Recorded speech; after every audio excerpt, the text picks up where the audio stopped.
Gracias por suscribirse a nuestro canal de YouTube. De decirle a todo el mundo, y aparentemente o evidentemente nos están ayudando. Y se los agradecemos. El día de hoy ha sido de mucho revuelo. Este 30 de agosto. Mucho revuelo en la opinión pública de la capital, del Distrito Nacional, del Gran Santo Domingo. Porque a veces la gente cree que el país es solo este espacio geográfico donde está la presidencia de la República y donde dicen que se hacen los cheques. Dice la gente cuando quiere migrar de su territorio hacia acá que hay que venir a donde se hacen los cheques. Como en Hacienda se hacían muchos cheques, en el Ministerio de Hacienda, se hicieron muchos cheques por un monto de 19,000 millones de pesos para defraudar al Estado Dominicano. ¿Cuántos se habrán quedado en los bolsillos, en las cuentas bancarias de los funcionarios públicos del gobierno pasado de ese ministerio y sus asociados? El 70% de ese dinero ronda los 15,000 millones de pesos. Es más o menos la cantidad con la que ellos se quedaron. Hoy, y desde hace varios días, un abogado vinculado a ese entramado criminal, hace varios días logró montar una campaña de desinformación en algunos medios de comunicación en República Dominicana y tuvo la osadía de escribir un artículo rubricado con su nombre, tratando de ir creando las condiciones para que desde afuera minar, torpedear la solidez, la unidad del Ministerio Público. El Ministerio Público es uno e indivisible según su organigrama y según su reglamento. Eso es lo que dice la ley. En teoría, muchos fiscales y fiscalizadores hacen lo que les da la gana y cuando le da las ganas y como le da la gana. Este país tiene memoria corta, una memoria repentista, y aunque no debemos mirar hacia atrás, sí hay que pensar hacia atrás y revisar el pasado para saber qué pasa hoy y qué puede pasar mañana o pasado mañana. Hay gente que anda por la vida con suerte.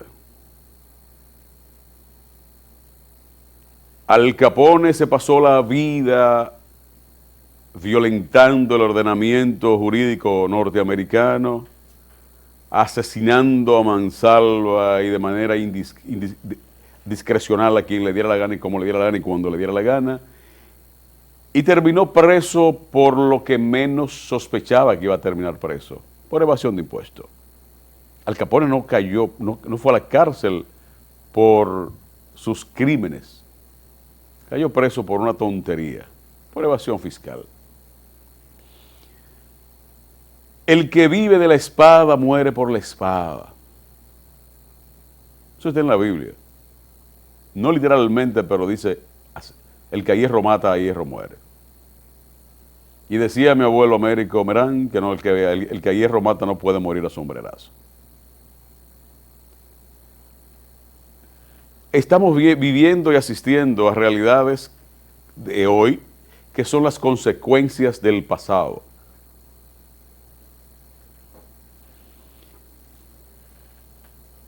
En los primeros años de la década de los 1980, yo era un muchacho de 10 u 11 años y vivía en las matas de Farfán. Por lo tanto, no sabía lo que pasaba en el mundo.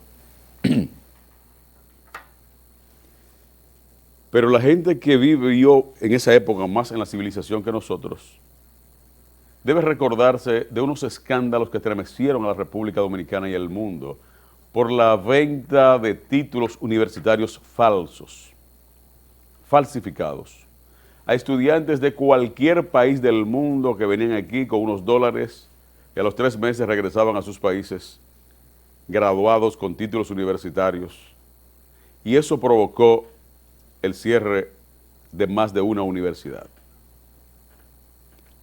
En ese festival de falsificaciones de títulos académicos estaba y estuvo bailando como coprotagonista uno de los abogados que hoy se ven encartados o investigados en el caso de Hacienda.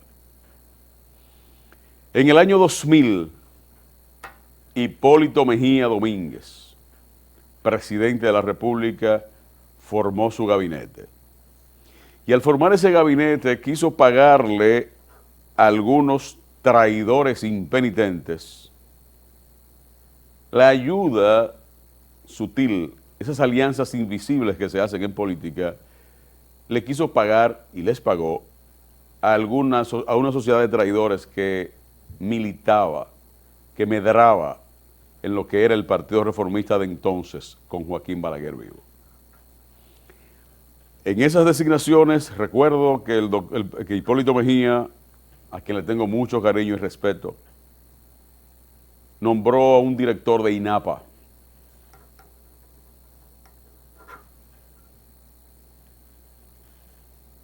Como premio a un sinvergüenza jugador de gallo, pero ese era su compadre, ¿no? Ese era su sello gomígrafo.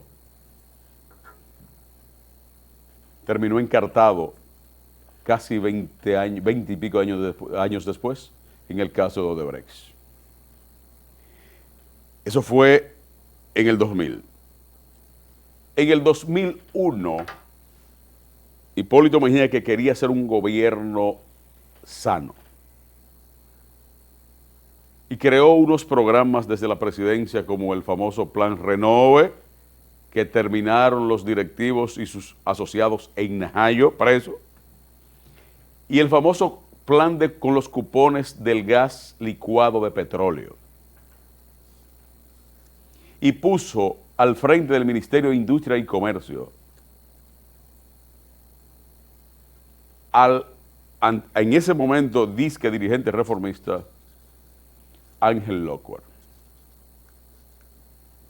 ministro de Industria y Comercio, designado en el 16 de agosto del año 2000 por Hipólito Mejía. Meses después, Hipólito Mejía Domínguez, el procurador general Víctor Céspedes Martínez y la justicia dominicana se vieron obligados a someter a la justicia, apresar y someter a la justicia a 38 individuos encabezados por ese Ángel Lockwood, destituido del cargo de ministro de Industria y Comercio y colocado en el 5º piso del Palacio de Justicia de Ciudad Nueva y sometido a medida de coerción de prisión preventiva. Y fue condenado por la justicia dominicana hasta que extrañamente en el gobierno de Leonel Fernández Reina, en el 2008, siendo Radamés Jiménez procurador general de la República, les fueron retirados los cargos a los 38 encartados en un robo de más de 200 millones de pesos en ese momento, solo en cupones para el gas, para ayudar a la gente pobre con el gas, con el GLP. En ese grupo de 38 imputados, encabezados por el exministro de Industria y Comercio, Ángel Lockwood, hay gente que ahora entendemos, al día de hoy, a esta hora que estamos hablando de este tema, podemos entender por qué su devoción, una devoción cuasi lúdica hacia Leonel Fernández. Y ahora es que sé, cuando veo el listado, que es que le deben a Leonel Fernández andar libres por las calles. Y debería Radamés Jiménez, director de los jefes de la Fuerza del Pueblo, o PLD Verde, decirle a este país por qué o por cuánto archivó aquel expediente ya en una fase avanzadísima del proceso penal.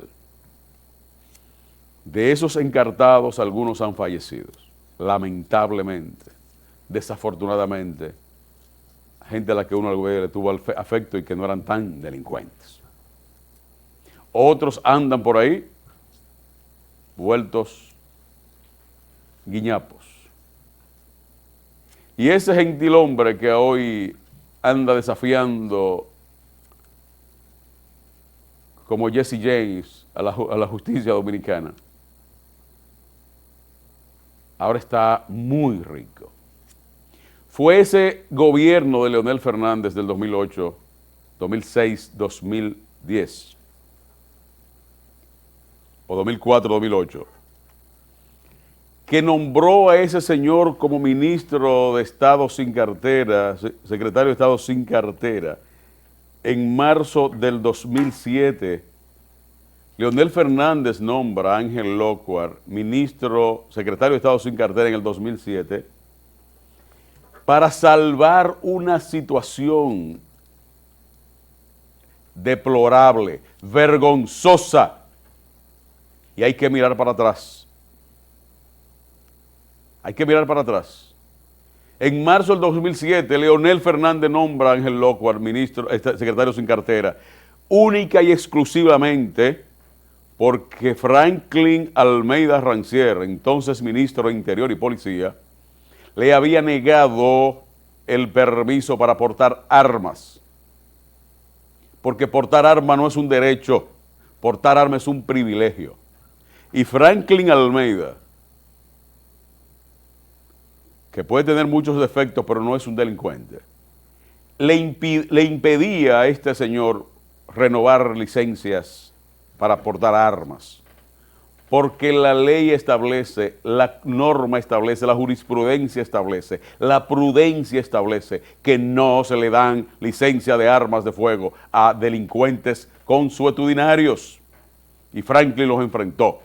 Y él, guapetón al fin, porque lo es, elevó recursos, instancias en diferentes tribunales para que obligaran a Franklin Almeida a entregarle armas. Y no pudieron. Pero Leonel Fernández le salvó la situación haciéndolo secretario de Estado sin cartera, y en tal condición podía portar hasta un tanque de guerra. Unos meses después, el mismo Leonel Fernández lo nombra embajador en Colombia. Ya le habían archivado el proceso penal bajo la dirección de Radamés Jiménez.